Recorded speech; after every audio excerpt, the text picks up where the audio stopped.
একই সাথে সাথে আপনারা জানেন যে অন্তর্বর্তীকালীন সরকার এই অর্থনৈতিক প্রশস্তের একটি একটি স্বরূপ জনগণের সামনে উপস্থাপন করে সেটি থেকে আমরা দেখেছি বিএনপি সরকার আশঙ্কাজনকভাবে সেটি থেকে পিছু হতে, যার একটি উদাহরণ হচ্ছে আপনারা যদি দেখেন বাংলাদেশ ব্যাংকগুলোকে কিভাবে বাংলাদেশ ব্যাংকে যেভাবে হচ্ছে সেখানে একজন গভর্নর নিয়োগ দেওয়া হয়েছে, যে প্রক্রিয়ায় নিয়োগ দেওয়া হয়েছে সেটি আসলে আমাদের অর্থনীতি পরবর্তীতে কোন দিকে যাবে এটি আশঙ্কাজনক একটি পরিস্থিতি, একটি উদ্বেগের সৃষ্টি করে অর্থনীতি নিয়ে যারা খোঁজখবর রাখেন তাদের মধ্যে।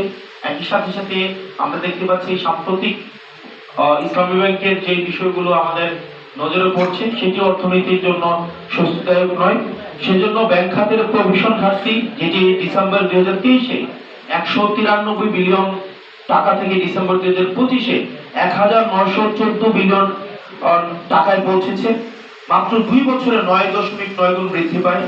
কর জিডিপি অনুপাত এখনো এশিয়া উপপ্রশান্ত মহাসাগরীয় অঞ্চলের অন্যতম নিম্নতম পর্যায়ে, যেটি হচ্ছে মাত্র 6.7%। সরকারি চাকরিজীবীদের বেতন কাঠামো, যেটা 2015 সালে লাস্ট আমরা দেখেছি বেতন কাঠামো হয়, আনুষ্ঠানিকভাবে পুনর্বিবেচনা হয়। এর পরবর্তীতে কিন্তু এখনো পর্যন্ত আনুষ্ঠানিকভাবে কোনো পুনর্বিবেচনা করা হয়নি।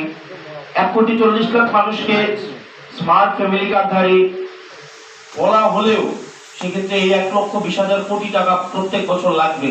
সেই অর্থ কিভাবে সংস্থান করা হবে, সেই অর্থে কি অন্যান্য সোশ্যাল সেফটি নেটস থেকে কাটা হবে কিনা, যদি কাটা না হয় আগের সোশ্যাল সেফটি নেটস এর আওতাটা বিদ্যমান রেখে কিভাবে 1,20,000 কোটি টাকা প্রত্যেক বছর সোর্সিং করা হবে, সেই প্রশ্নগুলো কিন্তু আমাদের সামনে আসছে।